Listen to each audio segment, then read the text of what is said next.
Clear है question? यहाँ पे क्वेश्चन नंबर 14 यहां तक हम पहुंच चुके हैं। ठीक है, चलिए क्वेश्चन नंबर 14 की ओर देखते हैं क्या क्वेश्चन है। काफी बड़ा क्वेश्चन है, आराम से हम सॉल्व करेंगे इस क्वेश्चन को। ठीक है, तो चलो पहले पढ़ लेते हैं क्या है। Mister Dinesh owns an rectangular agriculture form.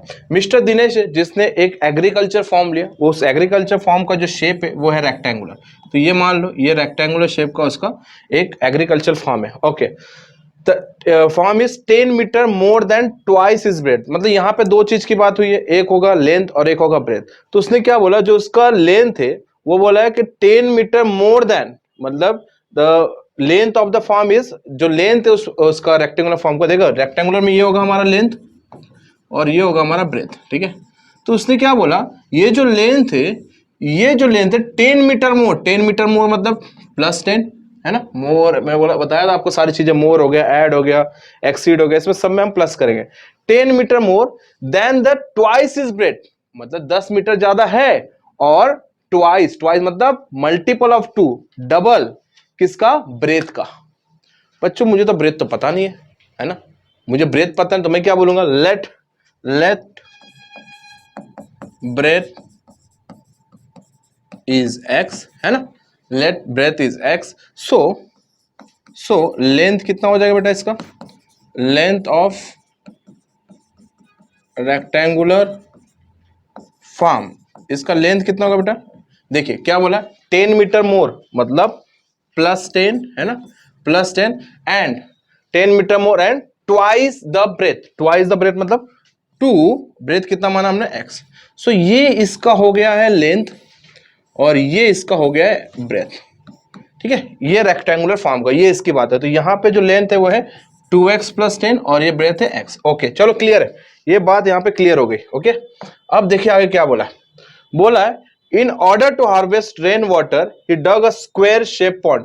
देखियो हार्वेस्ट करने के लिए उसे पानी की जरूरत पड़ी। ठीक है, तो पानी के लिए उसने क्या किया, एक पॉन्ड वहां पे बनाया, मतलब अपने रेक्टेंगुलर फॉर्म में ही पॉन्ड बनाया। वो जो पॉन्ड का जो शेप है, inside the farm side of the pond is 1/3 of the breadth, तो वो स्क्वायर शेप में बनाया। तो मान लो यहाँ पे उन्होंने पॉन्ड बनाया, ये पॉन्ड का ये जो शेप है वो स्क्वायर शेप में, तो स्क्वायर शेप का जो पॉन्ड का जो साइज है, इसने बोला कि जो इसका ये ब्रेथ है ना, ये जो साइड है वो साइड क्या है, साइड का यहाँ पे इसका मेजरमेंट क्या है, साइड का 1/3 ऑफ द ब्रेथ। 1/3, 1/3 मतलब कैसे, जैसे अभी ब्रेथ कितना बेटा x है, तो इसका 1/3 मतलब क्या हो जाएगा, वो x/3, बराबर ना। इसका 1/3 कैसे हो जाएगा, x/3।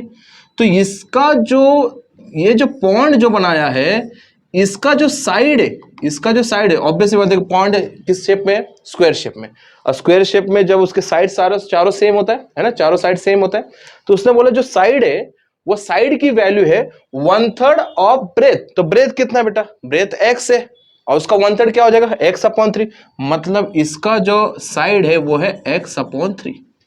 क्लियर है, अब ये बात तो हमें क्लियर हो गई।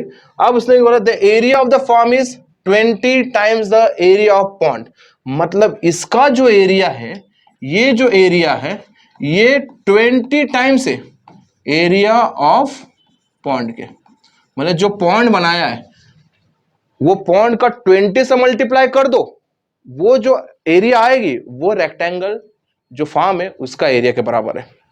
तो बच्चों एक एक चीज करके समझाता हूं, फिर से समझाता हूं। ठीक है, ब्रेथ कितना बेटा मान लिया हमने x, तो उसका लेंथ मिल गया 2x + 10। क्लियर है, अब इसका मैं एरिया निकाल लेता हूं, सबका एरिया निकालता हूं, लास्ट में जो ये कंडीशन दिया ना उसके हिसाब से मैं खेलूंगा। पहले मैं इसका एरिया निकालता हूं। So area of rectangular form क्या होगा बेटा, इसका एरिया लेंथ इंटू ब्रेथ। ठीक है, अब लेंथ क्या है हमारा, लेंथ है 2x + 10 इंटू ब्रेथ कितना बेटा x।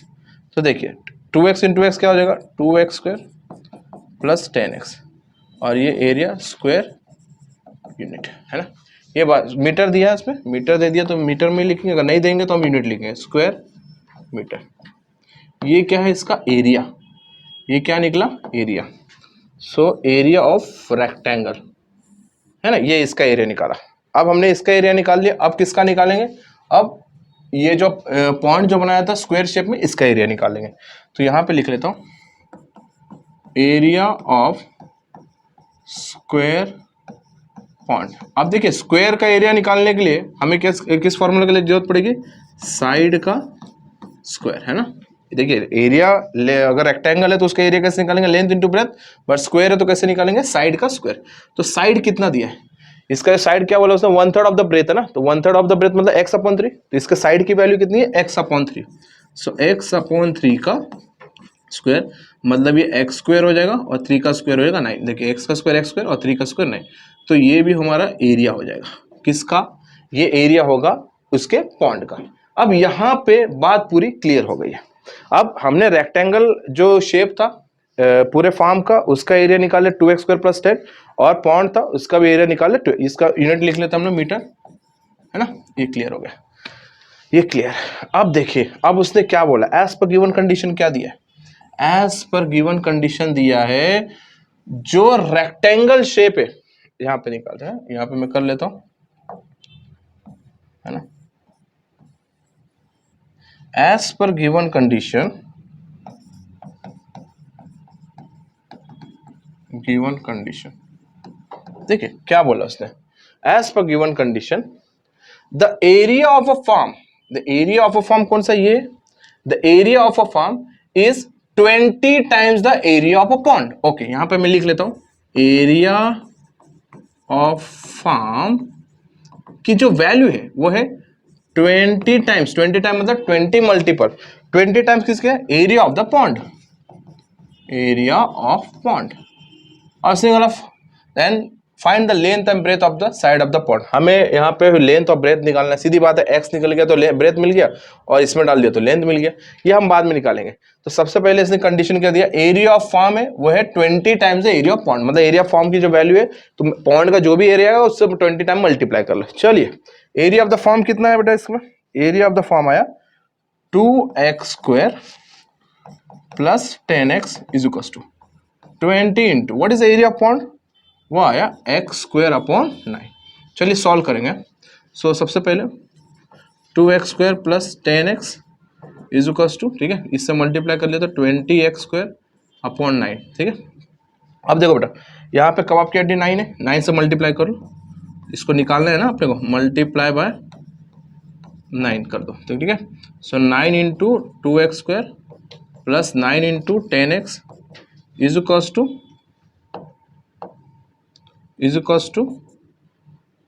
9 इंटू 20x²/9, ये हो जाएगा 9 × 2 = 18x² प्लस ये हो जाएगा 90x = ये क्या हो जाएगा, कैंसिल, तो यहाँ पे बचा 20x², ठीक है। अभी तक हमारा क्वाड्रेटिक इक्वेशन में नहीं है, तो x² वालों को इधर लेके आ जाते हैं, है ना। तो x² जब इधर आ जाएगा, हाँ ये क्या है ऑलरेडी, देखिए हम एक काम कर लेते हैं, ये 18 को लेके जाओ, क्योंकि प्लस देखिए यहाँ पे 20x² यहाँ पे आ जाएगा तो माइनस हो जाएगा, तो 18 में से 20 माइनस करेंगे तो जो भी आएगा वो माइनस में आएगा, क्योंकि छोटे में से बड़ा माइनस कर रहा है, राइट। तो हम इसको अवॉइड करके 18 को उधर लेके आते हैं, 90 को भी उधर लेके आते हैं। सो यहाँ पे देखो ऑलरेडी 20x² बैठा है ना, 20x² बैठा है, ये + 18 हो जाएगा तो वहाँ पे हो जाएगा -18x² और +90 हो जाएगा तो -90x, है ना, ये बच्चा = 0।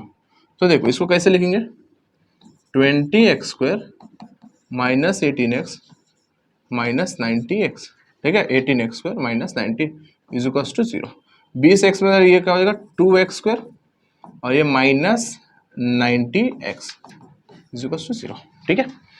ये हमारा इक्वेशन बना, बट ये हमारा कुछ इक्वेशन जनरल फॉर्म में नहीं बना है। याद रखो फैक्टराइजेशन, जो मैंने आपको एक सीरीज बनाया था न्यूमेरिकल क्वेश्चन के, काफी क्वेश्चन थे उसमें मैंने आपको बताया था कि फैक्टराइजेशन में अगर आपके पास 3 टर्म नहीं है, जैसे यहाँ पे 1, 2 और थर्ड टर्म मिसिंग है, तो आप उसको फैक्टर तो कर सकते हैं। ये जनरल फॉर्म में है, ये ऑलरेडी जनरल फॉर्म नहीं है, क्वाड्रेटिक है ना, जनरल फॉर्म में नहीं है। क्यों नहीं है जनरल फॉर्म में, क्योंकि इसका जो कांस्टेंट है वो मिसिंग है, बट ये क्वाड्रेटिक है। अगर जब क्वाड्रेटिक है तो हमें सॉल्व तो करना पड़ेगा, बट सॉल्व करने के तरीके क्या है, एक तरीका होगा a² - b² से कर लो, या दूसरा तरीका होगा कॉमन निकाल लो। तीसरा जो तरीका है वो तो थर्ड टर्म को फर्स्ट टर्म, वो तो है, वो तो अगर होता कांस्टेंट टर्म तो वो ही करते, बट यहाँ पे हम a² - b² कर सकते हैं। अगर नहीं आ रहा है सब चीजें तो आप वो सीरीज जाकर पूरा देखो, ठीक है, उसमें सारी चीज मैंने क्वेश्चन सॉल्व कराया। तो या तो हम ए स्क्वायर माइनस बी स्क्वायर कर लेंगे या तो कॉमन निकाल लेंगे। तो पहले कॉमन का देख लेते हैं, क्या इन दोनों में कॉमन है? यस। 90 में 2 छुपा है, यस। 2 × 45 90 होता है और दोनों के पास x है, मतलब मैं कॉमन से सॉल्व कर सकता हूँ। सो यहाँ पे कॉमन क्या लिया? 2x है ना, अंदर क्या बचा? ये देखो 2 बाहर चला गया, 2x में 1x बाहर, अंदर क्या बचा? एक ही x minus 45 is equals to 0, right. तो देखिए, सो 2x इज इक्वल्स टू 0 और x minus 45 is equals to 0। तो देखो मल्टीपल टू क्या हो जाएगा? डिवाइड, तो x इज इक्वल्स टू 0/2, तो x इज इक्वल्स टू 0। एक ये मिला x की वैल्यू। और दूसरा माइनस 45 वहाँ जाने के बाद क्या मिला? प्लस 45, ये दो। अच्छा मुझे एक बात बताओ, एक्सेप्ट किसको करेंगे आप? एक्सेप्ट मैं 45 को करूंगा। क्यों नहीं 0 को? क्योंकि ब्रेथ x क्या है हमारा? ब्रेथ क्या है हमारा? x है, तो कभी ब्रेथ 0 तो नहीं होगा, है ना, पूरा 0 तो नहीं होगा। तो हम मानेंगे किसको? x is equal to 45। So breadth of rectangular farm is 45 metre, है ना। ब्रेथ कितना है बेटा? 45 मीटर। अगर ब्रेथ 45 तो इसका लेंथ कितना हो जाएगा?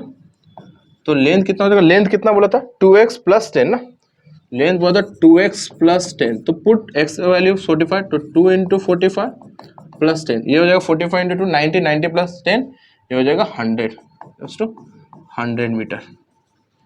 ये क्या हो गया? Length and breadth. ये निकालने बोला था।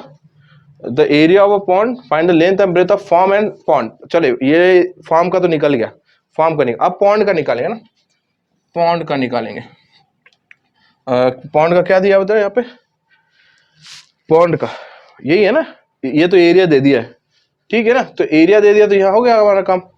एरिया क्या है हमारा? इसका आ जाएगा x²/9 है, तो x की जगह क्या डालेंगे हम लोग? 45।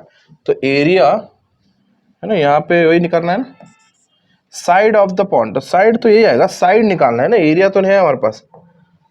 तो साइड क्या आएगा? साइड कितना है इसका? साइड ऑफ पॉन्ड कितना दिया इसका?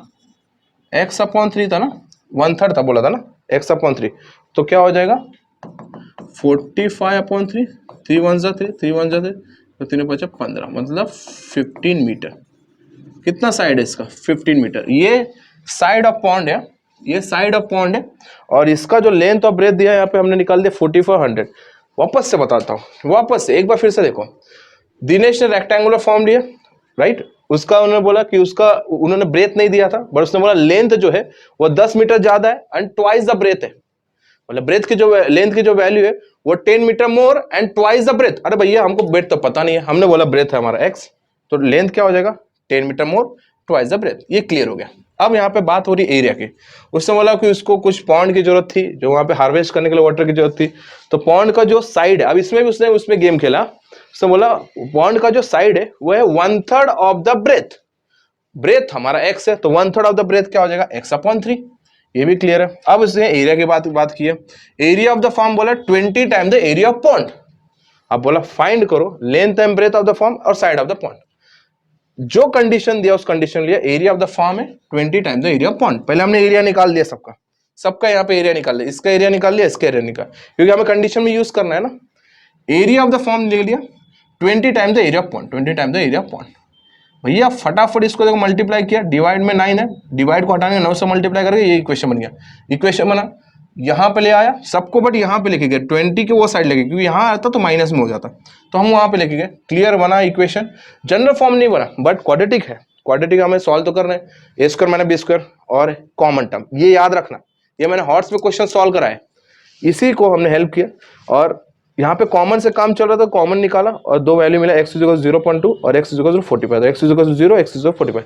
0 कभी नहीं हो सकता ब्रेथ, ठीक है, ब्रेथ 0 नहीं हो सकता। अब उसने क्या बोला? लेंथ निकालो। चलो लेंथ निकाला। लेंथ कितना है? लेंथ है हमारा 2x + 10, डाल दिया, x की वैल्यू 45 डाला, प्लस 10 कर दिया, मतलब 100 मीटर लेंथ हो गया। अब उसने क्या बोला? ब्रेथ भी निकालो भाई। ब्रेथ तो हमें मिल गया 45 मीटर, क्लियर है। अब उसने बोला side of the point. Side of the point क्या बोलता? साइड ऑफ द पॉइंट क्या होता है? 1/3 ऑफ द ब्रेथ ना, तो 1/3 ऑफ द ब्रेथ मतलब x/3। x की वैल्यू डाल दिया 45, मिल गया 15 मीटर। क्लियर है क्वेश्चन यहाँ पे? आई होप सो बच्चों क्वेश्चन समझ में आया होगा। फिर से लिखिए, फिर से हर क्वेश्चन सॉल्व कीजिए आप। जितना क्वेश्चन आप सॉल्व करोगे उतना आपकी प्रैक्टिस होगी। चलिए स्क्रीनशॉट लीजिए और इसको फिर से प्रैक्टिस के लिए आप बैठ जाइए, ठीक है। मिलते हैं नेक्स्ट